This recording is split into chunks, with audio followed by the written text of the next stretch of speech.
Kebrutalan warga makin parah. Imbas Netanyahu kabur, 26 menteri Israel kompak mengundurkan diri.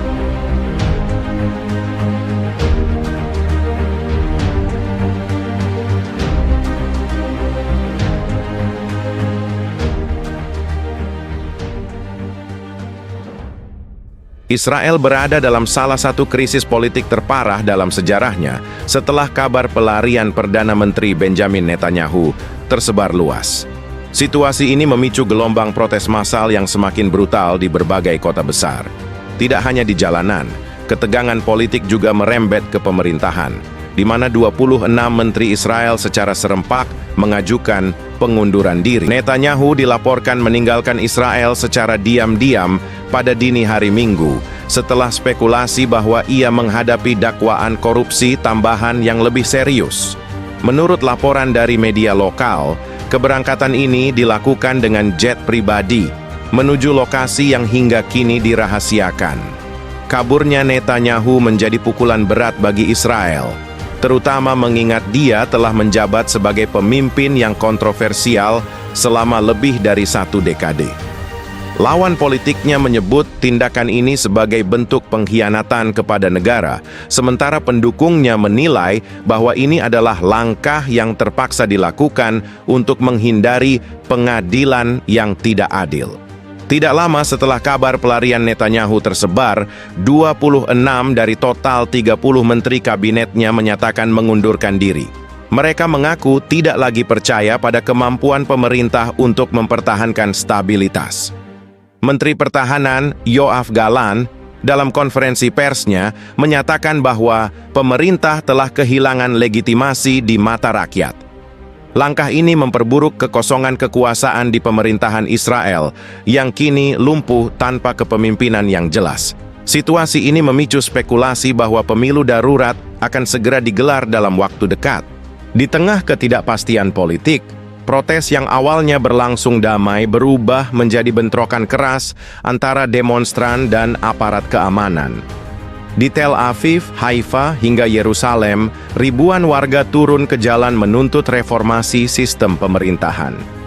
Namun aksi ini juga disertai penjarahan, pembakaran properti, dan kekerasan fisik. Apa yang kita lihat di jalan-jalan saat ini bukan hanya protes, tetapi ledakan kemarahan rakyat yang telah lama terpendam, ujar seorang pengamat politik lokal. Polisi berusaha membubarkan massa dengan gas air mata dan peluru karet, tetapi langkah tersebut hanya memperburuk situasi. Beberapa laporan menunjukkan bahwa warga sipil mulai mempersenjatai diri, menciptakan kekhawatiran akan terjadinya perang saudara. Di tengah eskalasi politik, ekonomi Israel juga mengalami guncangan hebat. Nilai mata uang shekel anjlok, pasar saham runtuh, dan banyak perusahaan besar menghentikan operasionalnya sementara waktu. Bank Sentral Israel mengumumkan langkah darurat untuk menjaga kestabilan keuangan, tetapi dampaknya dirasa belum cukup.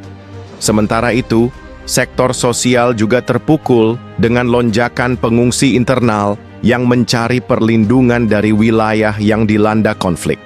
Rumah sakit kewalahan menangani korban bentrokan, baik dari kalangan demonstran maupun aparat keamanan. Situasi ini menempatkan Israel di persimpangan sejarah. Beberapa pihak menyerukan pembentukan pemerintahan transisi dengan melibatkan semua elemen masyarakat, sementara lainnya mendorong komunitas internasional untuk campur tangan.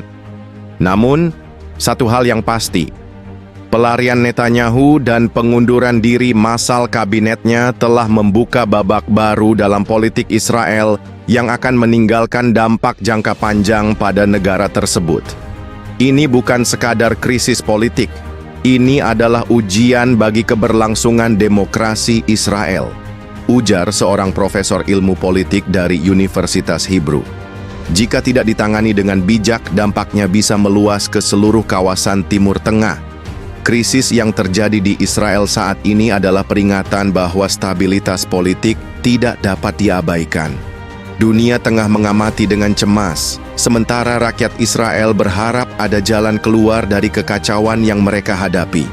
Di tengah segala ketidakpastian, hanya waktu yang akan menjawab apakah Israel mampu bangkit atau justru terjerumus dalam konflik yang lebih dalam. Beberapa pengamat memperingatkan bahwa krisis ini dapat memicu perang saudara jika tidak segera ditangani. Polarisasi di masyarakat Israel semakin tajam, dengan kelompok pendukung Netanyahu dan oposisi saling menyalahkan. Situasi ini bahkan menarik perhatian komunitas internasional.